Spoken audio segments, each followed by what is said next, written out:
Hello, this is a short tutorial on breadboard.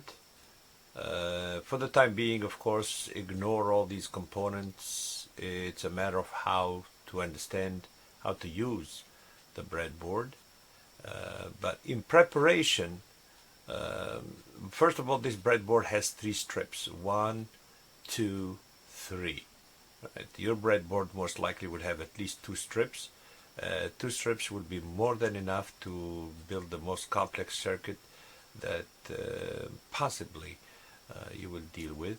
Maybe not always. Sometimes you need multiple breadboards.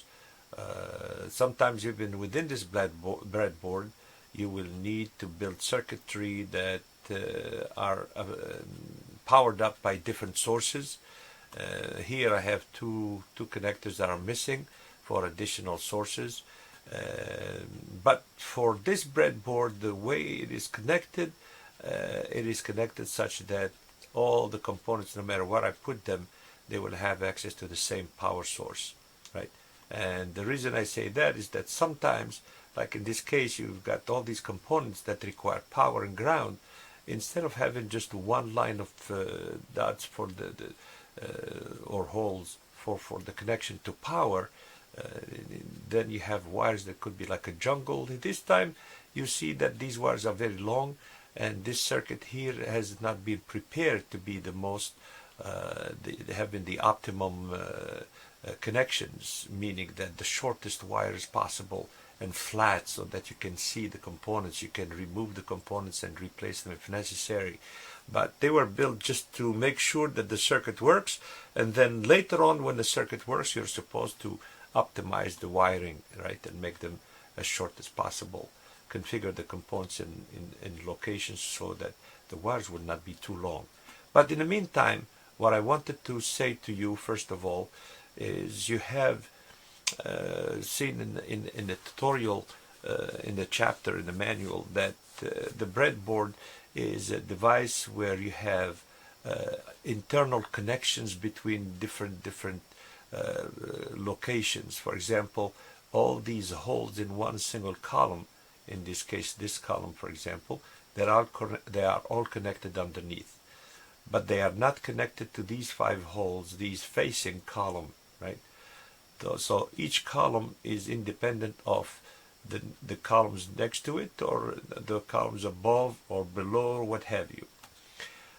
On top of that, you've got these horizontal blue lines, red lines. That means all these holes are all connected together, right?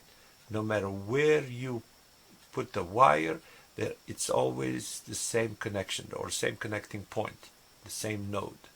So the same thing with the blue lines. However, the blue lines are independent from each other, the red lines are independent from each other, and they're independent from these vertical blue and red line. Now, the way I connect all the red lines together is because I want to make sure. And then I connected one of the blue line, one of the red line to these red line and blue line. Then I connected these knobs to, or these connectors to the red line and the blue line, so that if I connect the power supply using banana plugs, banana connectors to these connectors here, then that means I have access to the power supply everywhere on a breadboard, wherever there is a red line or a blue line. So make sure, to avoid the jungle of wires, make sure that all the blue lines are connected together, all the red lines connected together, so that if you need, if the power supply happens to be 5 volts, if you need 5 volts, you can have it on this line, you can have it on this line. Wherever there's a red line, it'll be 5 volts. Wherever there's a blue line, for example, it'll be ground, for example, in this case, right? So that means that's what you should do from the beginning. That way, when you need the red line, you can have it here, you can have it here, you can have it anywhere you want to, right? With a single connection to the power supply. And in the old breadboard, sometimes these horizontal lines are connected like half and half, but as you see here, it's a continuous red line, continuous blue line. That means really they are all connected together. So as I said again, so as you see here, for example, if I connect this black wire to this pin of this integrated circuit. That means it's as if I connected the ground node to this pin.